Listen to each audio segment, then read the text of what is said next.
Kaylee began. I silenced her with a nudge. The car, packed with gangsters, rolled past us. Gun barrels thrust from the windows. Lobos inside, dressed for a mission. Black knit caps pulled down to their eyebrows, the necks of their white t-shirts up over the lower half of their faces, leaving only their eyes exposed.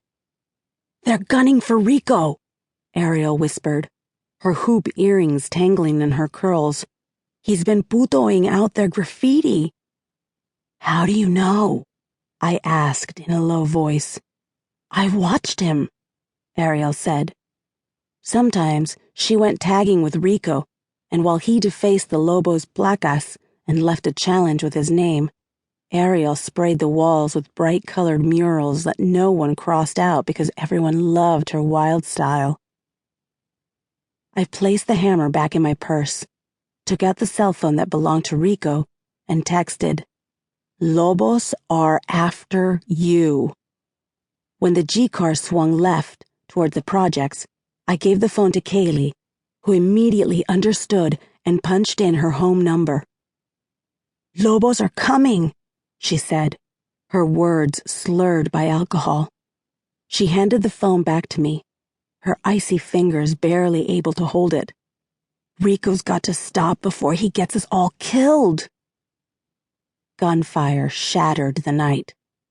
The blasts echoed and re-echoed nearby, the firepower cracking harder than thunder. Kaylee flinched, but I barely reacted to the noise anymore. When the barrage ended, I waited for return fire. None came. Melissa looked at me.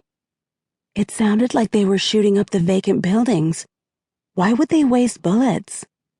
"They didn't," Ariel replied before I could. "They were after Rico." "That's too crazy, even for Rico," Kaylee said. "He wouldn't try to outrun them, would he, Blaise?" "He might," I whispered, my stomach queasy. I had seen what bullets could do to a friend. In 7th grade, a drive-by had killed my best friend Gabriella while we were walking home from school. I had screamed her name while a drug dealer who had been the real target fired at the car, his bullets punching the air above us as Gabriella's blood gushed over me. The vroom of a car engine startled me back to the present. I lifted my head as the G-car took the corner, headlights on now that the mission was completed. Tires shrieked in a sideways skid, and rubber scorched the pavement. The gangsters inside uncovered their faces. I recognized all of them from my high school. Hardcore Lobos who called their crew the Locos, which meant the crazy ones. In street language, it also meant the brave ones. Killing Rico would earn them the right to that name forever. In the back seat, the only girl, Gatita, took off her knit cap and let her hair flow into the breeze. My phone beeped. Rico had texted, "I'm okay. You?" I sent back a smiley face and finally exhaled.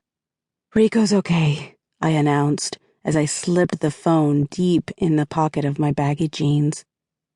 "You have to be careful, Blaise," Ariel said. "If Rico keeps this up, Lobos are going to come after you and Satch."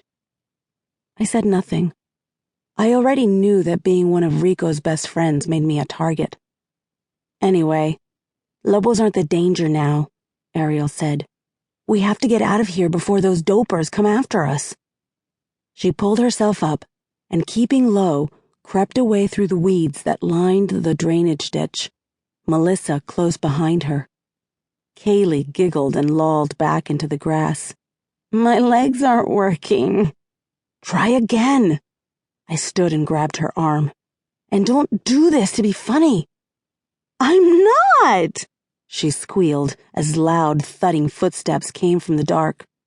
The dopers smashed over the sweet briar and ran toward us, their voices filled with an ugly excitement that caused my skin to prickle. "We got them!" the first one shouted. He carried a rope coiled around his dirt-caked arm. The scrawny teen hurled